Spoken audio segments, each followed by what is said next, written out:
Hello mga kabayan, ito na naman ang inyong Junjun at magre-react na naman tayo sa video na ito.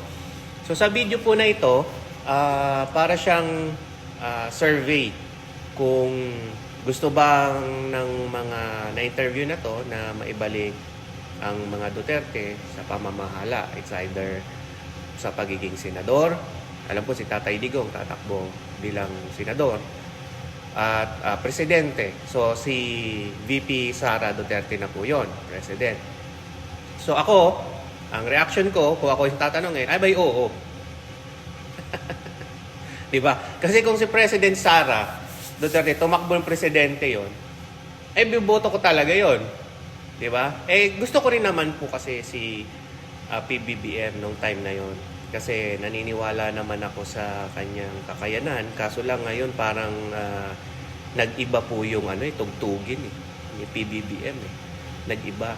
So ang ko lang po yung aking pananaw kung sana kagaya nung kay Pangulong Duterte noon, simula sa day 1 hanggang sa naging presidente siya, hanggang sa natapos yung pagiging presidente niya, kung ano yung sinabi niya, tinupad niya talaga yun.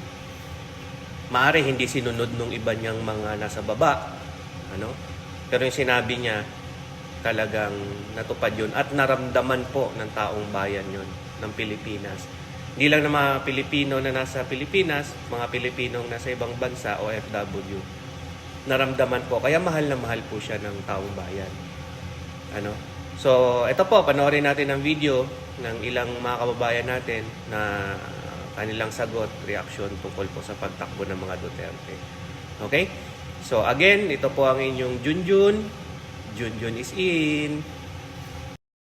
Mas gusto ko nga sa kanila kasi nung time na sila yung namumuno, nabawasan ng mga yung mga addict sa kalsada, yung mga hold-upper, nabawasan talaga.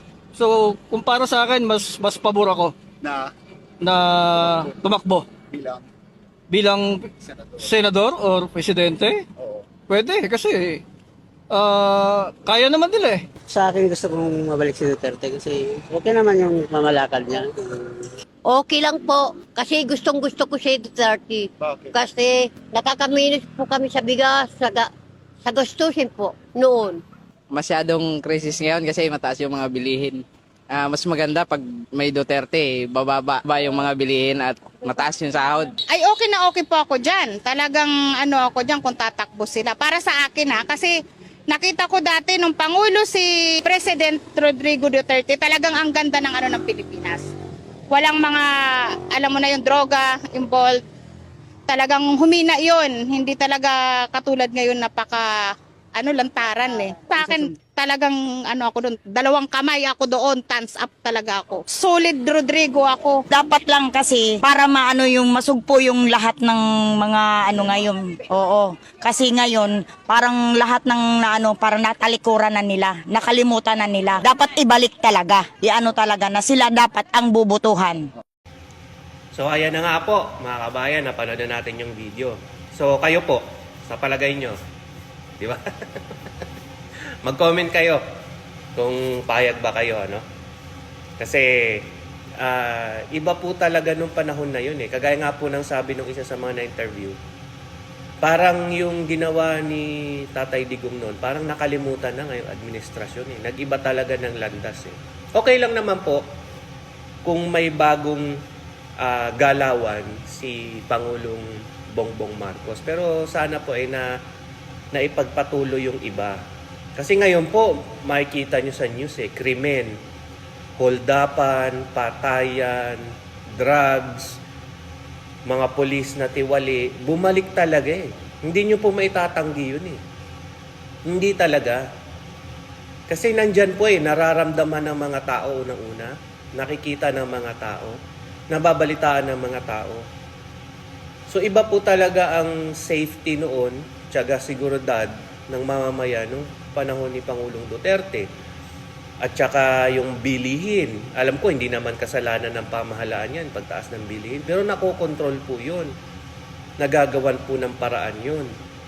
Sa panahon ni Pangulong Duterte. Alam ko, sa pamahalaan ngayon, ginagawa ng paraan. Pero hindi po ramdam ng mga tao. Yun po ang point ko Noon kasi, nararamdaman ng mga tao yung pamamahala ni Pangulong Duterte, Patatay Digong. Ano po? Diba? So mag-react din po kayo, mag-comment kayo kung ano sa palagay nyo, kung gusto nyo ba, kung hindi nyo ba gusto. Lahat naman po tayo may sari-sariling reaksyon, opinion sa mga bagay-bagay. Ano? At syempre po, inaasahan natin lagi ang pag-unlad at paggaan ng buhay ng mga Pilipino. Junjun is out!